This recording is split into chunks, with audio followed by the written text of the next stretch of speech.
this week's drop-in session. So this is a follow-on from the session we did at the beginning of February. So we wanted to sort of try out showing you a little bit more about how sort of different ways that we use Spark to map processes in a live conversational situation. So last time I did one where we just kind of mapped out a process. I just talked through while mapping it. So you can sort of see the thought process and so on that I would go through when mapping a process. What we're going to do today is the same sort of thing, except Colin and I are going to do it. So Colin's is going to be mapping, but basically we're going to discuss the process as we go through. We decided to choose for this one a process that I think actually, Colin, both of us, have been through this fairly recently. Process of buying a house, although what we did discover when we were talking about it the other day is that the process for buying a house in France is slightly different from buying a house in the UK. So we're basically gonna kind of do this from the perspective of the UK, because Colin, I think you've been through this process in both France and the UK and Germany. I didn't. Yeah, Germany I can explain. UK we didn't complete, so until and France went through it entirely. But it's interesting, the different philosophy and responsibility, how it's shared between the different countries. So yeah, let's buying a house in the UK.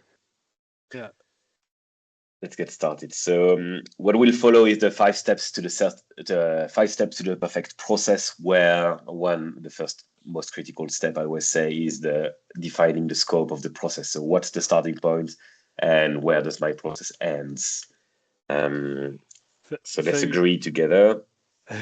For me, or when we went through this last year, it was a case of we got to the point where we realized the house we were living in wasn't big enough for the family. So basically we made a decision we needed to upgrade the house. Yeah, so there was a desire to move house. Let's start with that. There may be more change of job or relocation. It can be another need to relocate for a new job, or because of the family, it can be a trigger as well. And let's now, where does the process end before we even go into the details? What's the there's many steps, I guess, that we can say it's finished. Either we moved in the house, we first night moved in the house, or we received the keys. Yeah, it's interesting, isn't it? This is one of the things that often happens when you're doing process. You sort of pick the name of the process is buying the house, and then you go, well, actually, does this finish at the point where you've, as you said, moved in? So actually, is the process moving house or whatever? But we'll stick with what we've called it. Yeah, or get the keys. So you can move in. What about something like having actually paid the first mortgage payment? Yeah, because that might be right at the beginning, or it could be a bit of time afterwards. But that for me sort of felt like the point where it was done. That money had paid, gone from my bank account. Yeah. Or we could also say that it's when the contract has been exchanged. From a purely administrative point of view, you've exchanged your contracts, and that's when the process is pretty much finished. Yeah, although you do have completion after that, then you've got the collection of the keys and things like that. So completion done. So I always find it good to capture all these options. Then during the workshop, we may see how far we go. But usually, I encourage teams to map processes. Having a full-on scope that gives a good picture. So first mortgage payment may be the significant one. So I will keep all of them, and we'll see how far we get. Okay. So now at this stage, usually in the workshop, I will get the team to talk through the different steps that happen, not necessarily in any order. We don't know the order yet, but what do we have? What is it that we are doing? And we may discover some nice variants and different routes. So buying a house. So one thing you have to decide what your requirements are, don't you? Yeah. Agree requirements for the new house. New house, so there's Then encompasses. So here, this is where attachments are quite good to say, all right, there's maybe the number of rooms, the budget, location, taking into account the work, the schools. So there can be many like must have, nice to have. So it's good to have an honest conversation with whoever you're buying a house with on what is it that you want.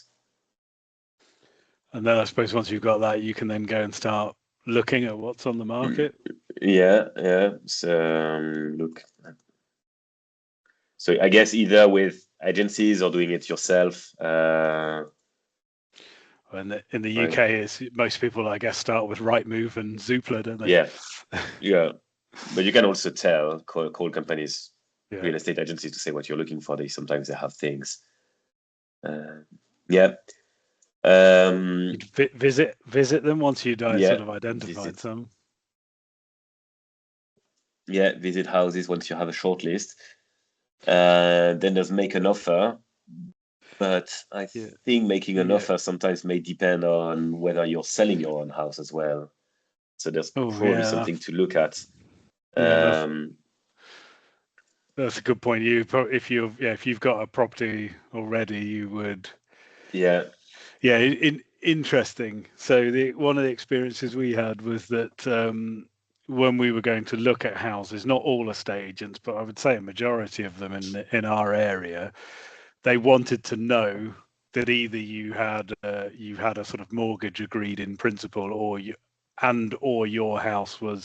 existing house was on the market.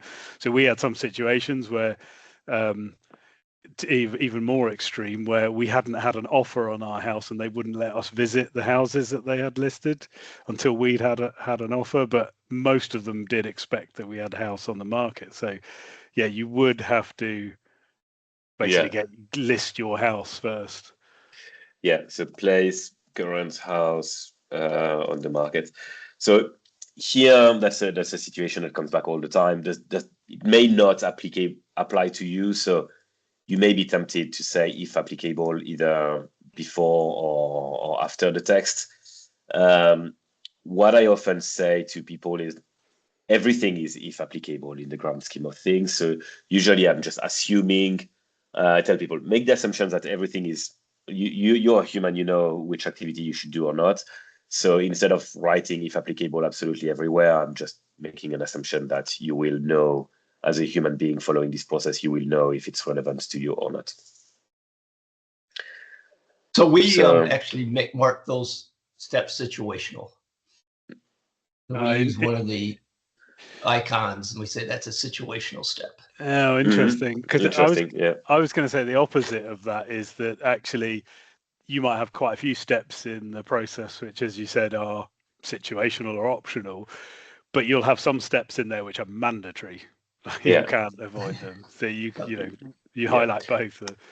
Yeah. And then what I try to do is map the main process on top and kind of put my situational steps below, and you dive down and come back up. Yeah. If you have that situation. Yeah. Always to take with the mapping standards, basically, you want to apply. Yeah, absolutely. The other thing, sorry, I'm just looking at where we'd got to before the make an offer, is that do you have, if I remember now, it wasn't even that long ago. You'd have to have a mortgage in principle, I think, to make an offer? Exactly. I think I would go to the bank at some point early on in the process, like get a mortgage in principle. Is that, can we say this way? Of course, because when you do when you're looking at your requirements, you want to know how much you can borrow. Yeah. So borrowing, how can we call that? Borrowing in French, we would say borrowing capacity. Understood. So it gives you a rough idea of what is it that you can aim for. Yeah. Okay. So we made an offer. We made an offer. Assuming we're doing the happy path. Yeah, the offer gets accepted. Yeah. we would then have to get the lawyers involved, don't we? Yeah. So the conveyancing process needs to be initiated, right? Yes, that's it. Conveyancing process, yeah. Okay, and then we need to talk to our friends at the bank, right? So yes, you'd need to do a mortgage application. You'd have to do the proper mortgage application at that point. Because your mortgage in principle, I think, it's like the yes, more yeah, theoretical. we did it. Yeah. No, sorry, I was just trying to think. Did we do that just with the broker, or did we actually get an agreement from the mortgage company? We did, but then we had to go through something more detailed afterwards. Yeah. So you get the mortgage. The other thing, which I don't know how it fits into the process flow until we get through it, but is you have to sell the other house. You put it on the market. But that you need, if that's part of buying the new one, then if applicable, let's stick to this convention. Sell the current house. Yeah, it needs to fit somewhere. It needs to happen probably before the completion, actually. Well, so there's more. That's why it gets very British specific. It sort of goes alongside the conveyancing, doesn't it? Because once I guess when you make your offer, that's where everything has to line up. You have to sold your house, and then it all feeds into the conveyancing process. But we'll keep it simple for this. Yeah. So conveyancing and mortgage, right? To finish the conveyancing process, you need your mortgage, right? Yeah, the mortgage feeds into it. I mean, you'll probably kick them off at the same time, but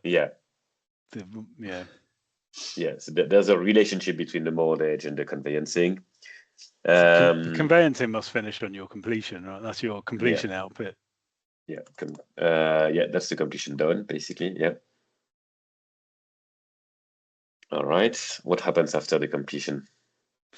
Well, before you've completed, one of the outputs of the conveyancing process is that that they tell you what the completion date is, and then you go and book your movers. If we go to keys received or moved, we say book. Or organize move. It may be that you do it yourself. Organize move. Yeah. So I think keys received and completion done are probably. I mean, you could argue that you'd get your completion, and then you go to the estate agent and get the keys. But yeah, we can chain. I've done that, chaining two outputs. Not forbidden.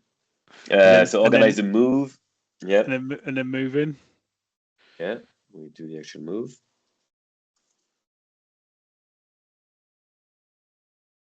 Yeah.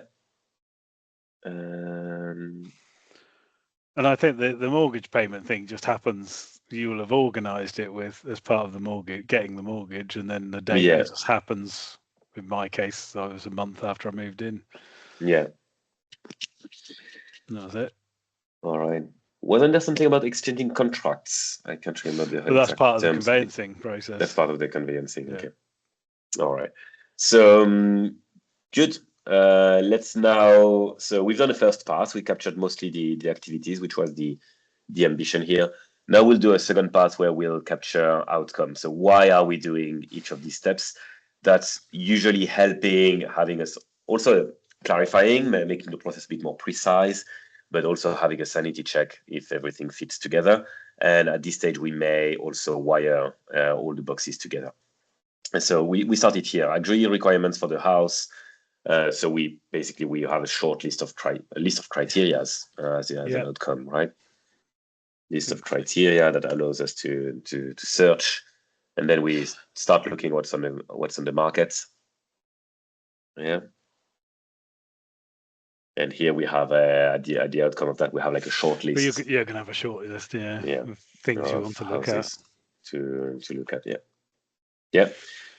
So there was this. I suppose it's worth pointing out these are one of these activities where it's kind of cyclical within it, at least in our experience. It was we went and looked, see what was on the market. We saw a couple of things. We made some appointments, and the houses weren't really for us, so we carried on looking in the market, found some more, went and looked at them, and you sort of go around that cycle over and over again until eventually you found something that you want to.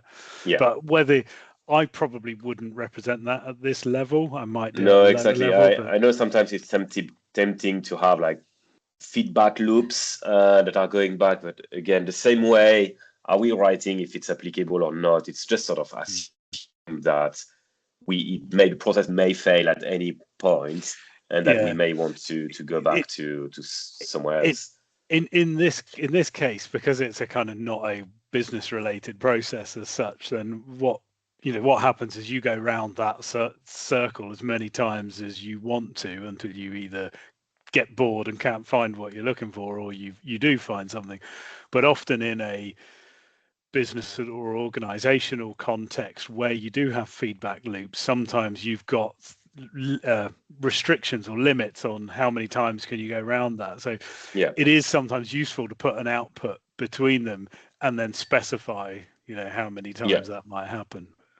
Yeah, absolutely. All right, so if we have a current house on the market, what is it that we'd like the house to be at least listed? Yes, exactly. And listed available. Listing available. Yeah. Okay, so at this stage, we on the other hand, we are getting shortlisted, and The next activity to that listing available is the sell current house, isn't it? Yeah, exactly. We can bring that down, and we can bring that at the top for now. Yeah. Okay. So we visit the house. So found the right house. Let's say the right place to move. Hopefully, get a mortgage in principle. That's another interesting one. We said it's.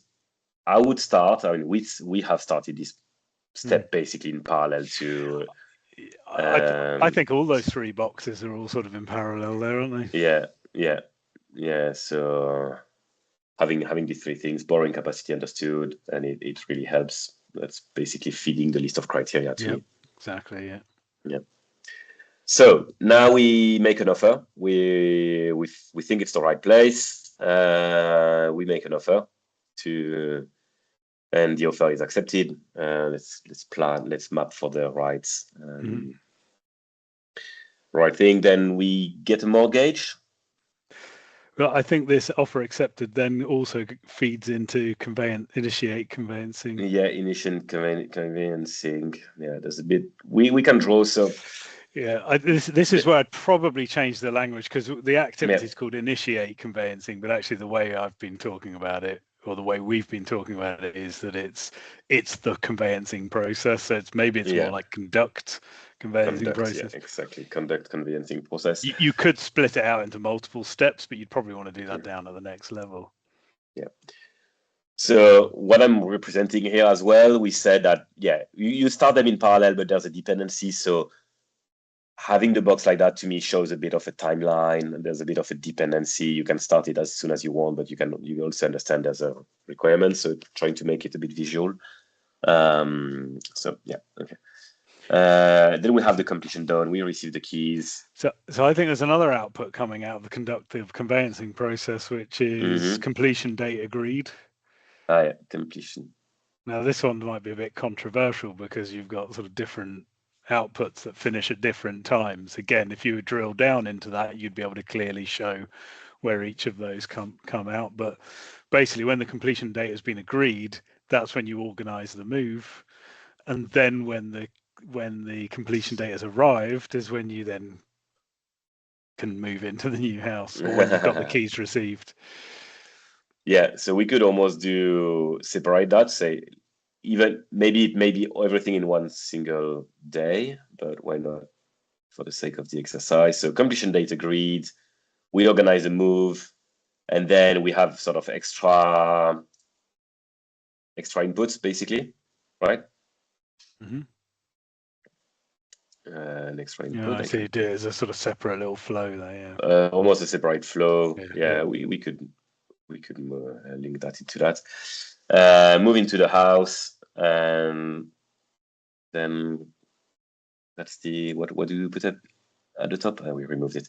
Yeah. I think we've done the first mortgage payment, but we've got that. Yeah. Keys received, moved into the house, living in the new place. Glass of champagne. Yeah, celebrate. Celebrate. I had a glass. Yeah. So the other thing is up the top there was the bit about selling the house that has to feed into the conveyancing process. It hasn't been wired yet. So that's very much wiring into the conveyancing process, right? Yeah. So this is where you now get to the sort of funky bit of trying to move everything around. I suppose one thing that when I'm doing this, I do slightly differently, is that, and I was talking to some teams earlier this week about, is I try to not put the lines in until as late as possible.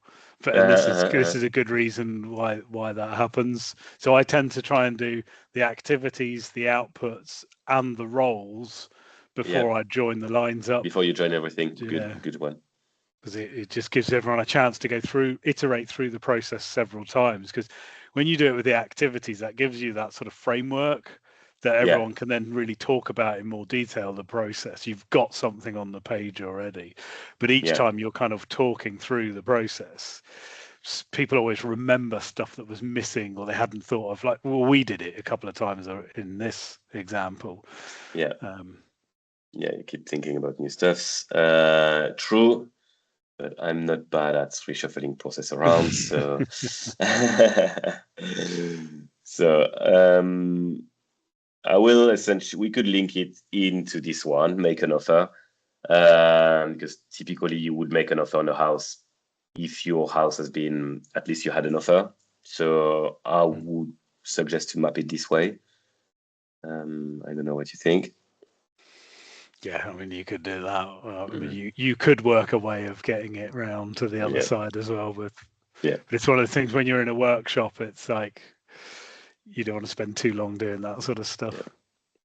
Yeah, great, good. We got a couple of boxes with no outputs on them. Good catch. Yeah, sell the current house if applicable. So, what is it that we could offer accepted? Yeah. No, sorry, no, it won't be because we've sold. Maybe it's a bit more further down, right? Conveyancing or completion dates agreed, right? Oh, sorry, yes, it would be offer accepted, and that's why it goes into the conveyancing. Yeah. I suppose the other way you could do it, I know what you've done here is to try and avoid lines crossing over, but you can cross lines over, can't you? Because you can use the little line jumps to show where lines cross over. But it's a bit messy. Yeah, I usually find a way to. Cool. This is why you see personal style in process mapping. So having standards and guidelines in an organization can be useful as well. And so another output missing on that organized move, isn't it? Yeah. So all the furnitures and. Well, it's all scheduled, isn't it? Organized move. Yeah. So friends or a company.